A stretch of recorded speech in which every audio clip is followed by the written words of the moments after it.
There have been a lot of demonstrations, anti-Israel demonstrations, not a lot of pro-Israel demonstrations. What's going on here today? Well, today is we're at the Hadid Modeling Center at 8201. You know, Gigi Hadid, who's dating, last I heard, Bradley Cooper.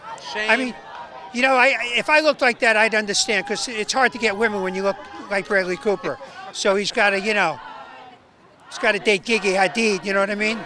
One of the big Jew haters that ever existed. Bradley, come on, come on. What's the matter with him? This is her modeling agency, and Mark is tell him about. He's renounced his membership. Yeah, Go ahead. I am not going to male model anymore. I'm giving up underwear modeling and sock modeling and all that stuff. Even though you gave it up 25 years ago, it still is relevant. Because everyone's feeling that the news that they have, the position they have, is just.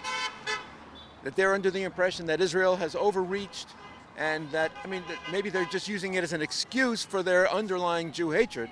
Let's go back to October 7th, when the bodies were still warm, the blood was still flowing.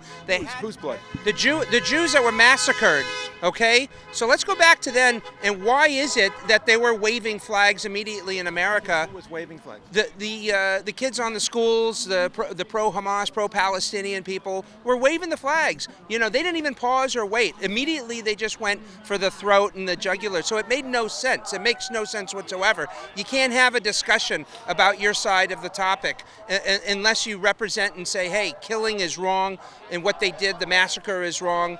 You know, so if they want to talk on their talking points, that's fine, but they have to look back to October 7th when, you know, there was an immediate reaction that was not just.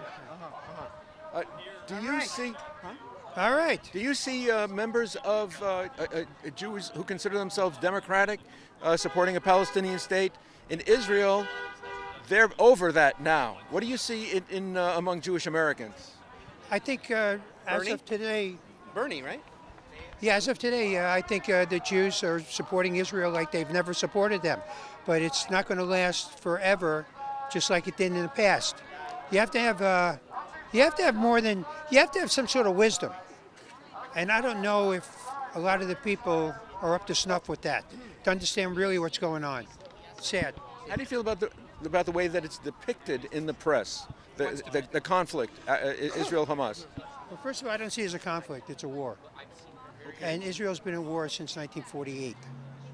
It's been an ongoing war. You know, it has lulls in the war, but it's ongoing. It's going to go on forever until, until whatever. You know, I'm a little nervous about God in this particular case. He's a little. About God? Yeah. I know he's on our side, but he's very slow to step in a lot of times. He takes his time. He doesn't work in human time. He works on his clock. So I'm a little nervous how long it's going to take him to put an end to this one. Yeah, well, on a spiritual level, I believe in Gamza Latova on this, which is it's all for the good. Even what we think is bad is for the good.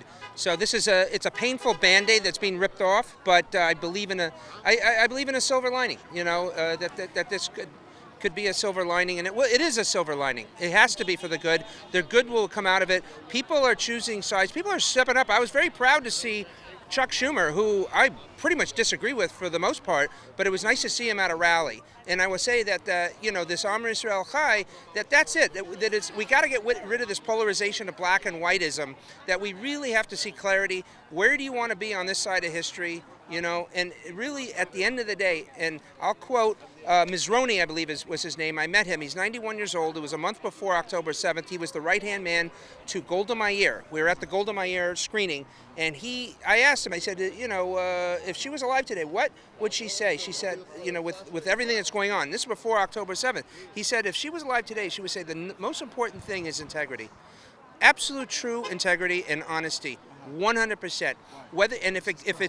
If you're honest and it goes against what you are emotionally attached to, you got to let it go, and it's so important. I got to tick off. Okay. Yeah, we have a Hamas rally to get to. Yeah.